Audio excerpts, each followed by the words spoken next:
But do you foresee a point in the not too distant future where other countries are going to have to follow Brazil's lead and take actual action against platform owners for the dissemination of disinformation? Well, I'd certainly see a position where the world's going to have to come together and agree some rules around social media platforms. They will not stop until you are silenced and I am silenced. Who are they? The elite class, the political establishment, the blob, and of course the evil mainstream media. They are losing, they are dying, so their only solution is to shut up the majority. It won't work, but it will sure lead to some chilling times. The sort of chilling times that result in a housewife grandma being sent to jail for 15 months for an inartful Facebook post. But trust me when I say this is a coordinated push. The MSM's goblin mouthpiece, Matt Shawley, who is the same age as me, just saying, now at the British Bashing Corporation, encouraging the censorship of voices that challenge the establishment, just like the deranged campaign the Goblin launched against me at the very start of GB News. So the Goblin provided absolutely no pushback, as the Speaker of the House, a genuinely powerful man in Westminster, Lindsay Hoyle, called for the end of free speech altogether, the end of the internet, the end of social media as we know it. Misinformation is dangerous. Social media is good, but it's also bad when people are using it in a way that could cause a riot, threats, intimidation, actually suggesting that we should attack somebody, is not acceptable. But what we've got to do is make sure it's factually correct what's up there. If not, I think the government have really got to think long and hard about what they're going to do with social media and what are they going to put through Parliament as a bill to act. And I believe it should be across. It doesn't matter what country you're in. The fact is that misinformation is dangerous, and no misinformation or threats or intimidation should be allowed to be carried out on social media platforms. They should be for good, not for bad. Okay then, Mr. Speaker. Like the misinformation your Parliament pushed during COVID about lockdowns and the vaccine? Or what about the misinformation from your Parliament that resulted in the infected blood scandal? Or the Post Office Horizon scandal, or the Grenfell Tower cladding scandal, or the expenses scandal, or the Iraq War dodgy dossier scandal. There's been more misinformation out of Westminster over the years that has caused far more damage than anything Elon Musk's platform could muster. Or does misinformation only become misinformation when it's your political enemies telling the truth? The UK has gone full-on totalitarian, and I feel more uneasy about it by the day. So too does the good guys at the Free Speech Union, who posted on X concerning to hear the Speaker of the Commons lumping misinformation in with incitement, threats and intimidation, while talking up the need for greater cross-border censorship. Given that all statements of fact or opinion are provisional, who gets to define misinformation and when? But within hours. Just earlier today, we had another MSM freak, James O'Brien, pushing even harder. The disturbingly red-cheeked LBC sociopath wants Mr. 1984 himself, Tony Blair, to agree with him that X should be shut down entirely. The question of jurisdiction as well. The server will be in one country, the person writing the message will be in another country. We've arguably seen this a little bit with the riots recently. But do you foresee a point in the not too distant future where other countries are going to have to follow Brazil's lead and take actual action against platform owners for the dissemination of disinformation? Well, I'd certainly see a position where the world's going to have to come together and agree some rules around social media platforms. And I think that's quite what the answer is and what the right system of regulation is, I'm not sure, but I am sure there should be, and there's got to be, because it's not just how people can provoke hostility and hatred, but I think And I don't know what the answer to this is. You know, and I'm just saying that. I don't. We know can't what the carry answer on is. as we are. But we can't carry on as we are. And I think the impact on young people, particularly when they got access to mobile phones very young, and they're reading a whole lot of stuff and receiving a whole lot of stuff that I think is really messing with their minds in a big way. And as I say, I'm not sure what the answer to it is, but I'm sure we need to find. No, you don't need to find one. If there's one person I want nothing to do with regulating the internet, it's that liar Blair. I mean, how can the establishment not see how insane all of this is? And the insanity is very real. Look at this chilling anecdote revealed by We Are Fair Cop earlier today. Breaking, 19-year-old woman visited by anti-terrorist unit and Merseyside police yesterday. They asked her about her politics, if she is right-wing, and why she had an Anglo-Saxon replica helmet in the house. They refused to say what she was accused of. They confiscated property, a replica decorative sword hanging on her parents' wall, and advised her, bite your tongue before talking online. The young woman in question has never been in any trouble before. She has no idea what she has done, and the police are refusing to tell her. This is Starmer's Britain. You don't need to be guilty of anything beyond holding the wrong opinion. And yes, it's only social media that allows us to see the reality of life on the streets of the new UK under two-tier care. You're not allowed. Yeah? You're not allowed. Move your phone out my face before I smack it one. You son of Yeah. You are son of Oh, no, you are. Look at you. You eat pork and you look like pork. Yeah. You pig. Pussy. Yeah, this is racist. Yeah. How's that This is racist? racist. I call you a pork bastard. I didn't call you a white bastard. Based on religion. Oh, based, really, man. really, Yes. really? Yes. Really? Yes. Yeah. Yes. Yeah. Yes. Yeah. Call the feds, please, now then. I want to see what this do. Gangster. Yeah. Your mum's a gangster, you son of a off. Yeah, you. Look at that.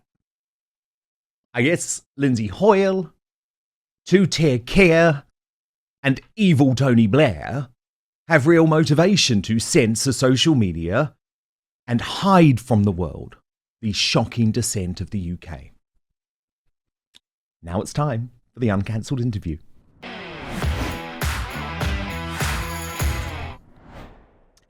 And today I am delighted to be joined for the entire show by the award-winning historian, author and broadcaster Rafe Heydel-Mankoo, who specialises in British national identity, the Anglosphere and culture wars.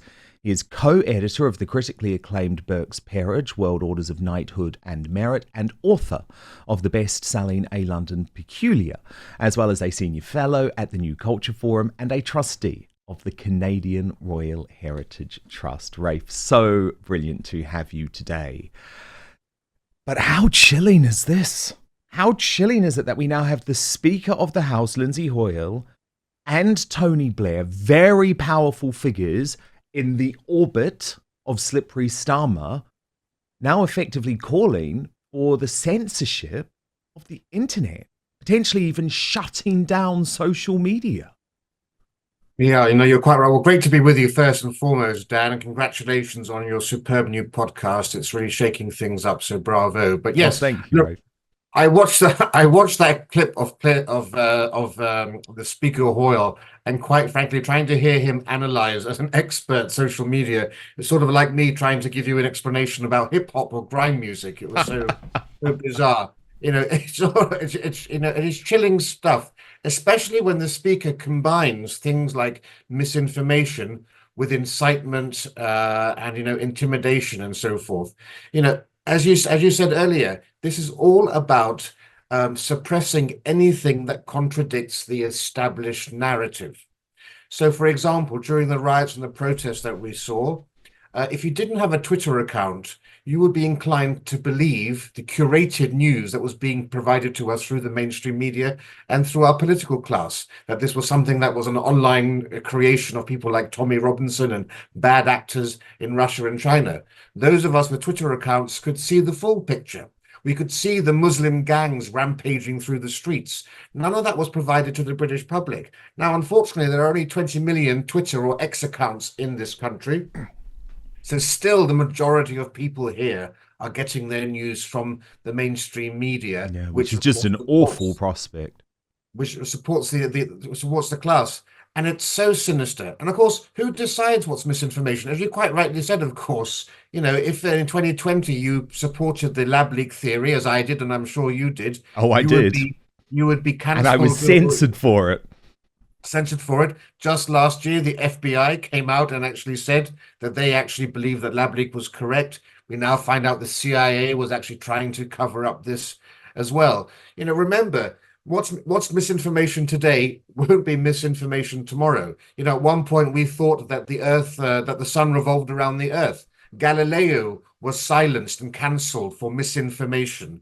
This is so dangerous to the dissemination of legitimate information. And of course, if you're going to penalize the social media companies by, say, fining them 10% of their global income or whatever, they're going to err on the side of caution. And so genuine, important, critical, legitimate discussion will be suppressed. It's very chilling stuff. This has only happened in the first 2 months of this new Labour government. It's showing its authoritarian streak. We can only imagine what's down the line over the next 5 years. Yeah, I completely agree. I mean, to me, it's more than an authoritarian streak, to be honest. I think it's full-on totalitarian now.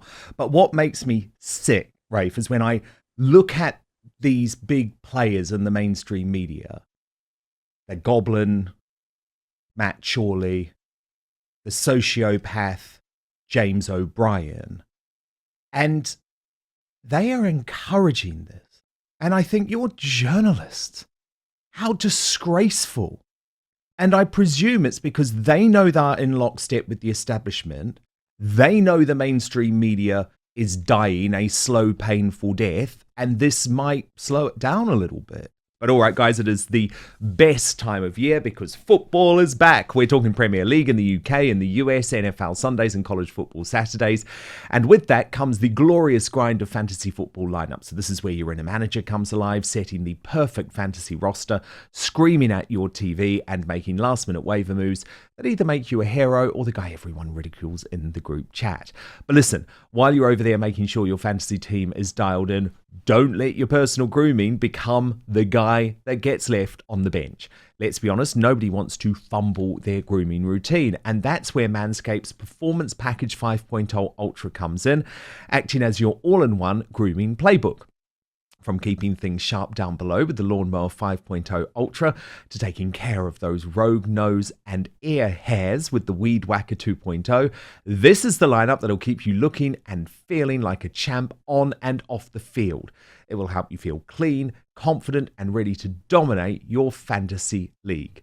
The Lawnmower 5.0 Ultra Groin and Body Hair Trimmer is the franchise player of your grooming roster with precise trimming capabilities. It's reliable, efficient, and gets the job done without fumbling. Whether it's for date night, a weekend tailgate, or just everyday grooming, this is the tool you want on your squad. No one wants a surprise nose or ear hair making a guest appearance on the game day. That's why the Weed Whacker 2.0 handles those details like a pro, keeping you neat and ready to go. No missed tackles in your grooming gang. And the Performance Package 5.0 Ultra doesn't stop at grooming and essentials. It also comes with 2 free gifts: the Boxers 2.0 Midnight Bravo and the Shed 2.0 Toiletry Bag. Premium gear to ensure you're always ready for action, whether at home or on the road. Join the over 10 million men worldwide who trust Manscaped and get ready for kickoff by heading over to manscaped.com. Use the code OUTSPOKEN for 20% off and free shipping. Trust me, you'll be drafting the real MVP of grooming this season. www.manscaped.com. Use the code OUTSPOKEN at checkout for 20% off and free shipping. Stay on top of your grooming gang and be ready for anything this season throws your way. Yeah, well, you've nailed one of the key points here, which is essentially that the legacy media, the mainstream media, understand full well that everything is moving online, that the new platforms of the future are obviously the online platforms. So it's in their own financial interest to do whatever they can to stem that ebb and flow away from them. But equally important is the fact that they are just as complicit in the new ideology that has now been implanted in Britain and across the West. I keep trying to explain to people that Britain is now a post-revolutionary society. The revolution's already happened. You don't have to fly red flags from the rooftops of our institutions and have, people mobs in the streets to have a revolution. The buildings around us look the same, but the people who inhabit those institutions are cuckoos in the nest. And so from James O'Brien to Keir Starmer and everyone in between, they all buy in to the new ideology. And for the first time in history, this has been a top-down revolution, a revolution of woke ideology and progressivism and authoritarianism and a clampdown on free speech imposed from the top to the bottom, as opposed to all other revolutions, which have been the grassroots up. Yeah. That's why you and I are having this discussion on YouTube rather than on the mainstream media, because we are the counter-revolutionaries. Yep, totally. And I absolutely love you putting it that way, actually. But I also really noticed that there has never been more of a gap between the establishment, and I include the mainstream media and I include mainstream politicians in that, and the majority. I call them the silenced majority. We are angry, Rafe. Now, how long can censorship keep a lid on that anger?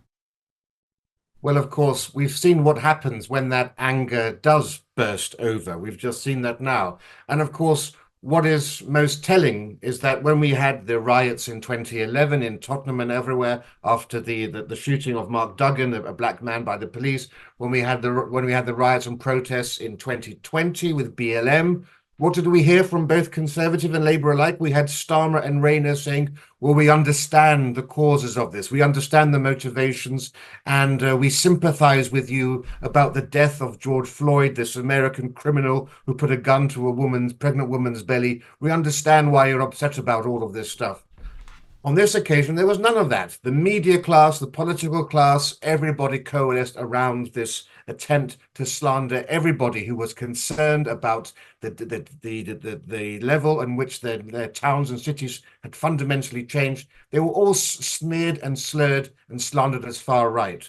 That's why they're trying to cut down on free speech, because they realize that the people themselves can see what's going on. But if the people don't have any access to these platforms, if they're not able to actually see anything but the curated editorial news that they're fed, then hopefully they can suppress that. Because the only way that multiculturalism and immigration can survive in this country, for example, is by draconian clampdowns on free speech and a suppression of the sort of video that you just displayed. Rafe, would you go as far to say that multiculturalism is tearing the country apart? Yeah, look, barely a day or a week goes past when you don't have a police commissioner or a mayor or a politician saying that diversity is our greatest strength. I'm afraid far from being our greatest strength, when you combine it with mass immigration and multiculturalism, and you have the super diversity we have today, it is our greatest weakness. Britain is fast becoming not a united kingdom, it's becoming a united nations. We are dissolving into a series of ethno-nationalist silos.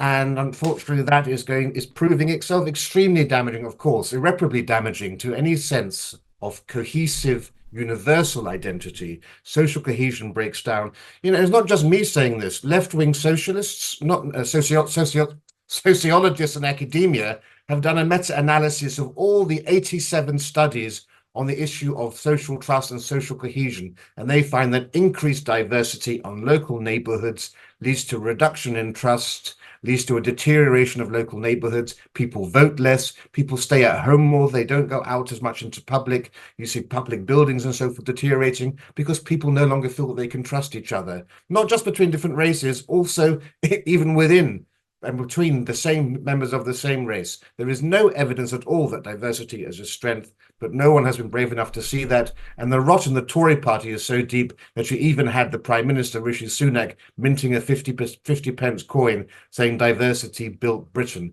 This is the new myth that you see being created, that immigration and diversity built Britain, which of course is a great slur on those generations of people from the British Isles who actually did build this country over centuries. Thank you so much for watching Dan Wootton Outspoken. Please do subscribe if you want lots more clips and interviews like that. Plus, if you want to watch our totally uncensored after show, then visit www.outspoken.live.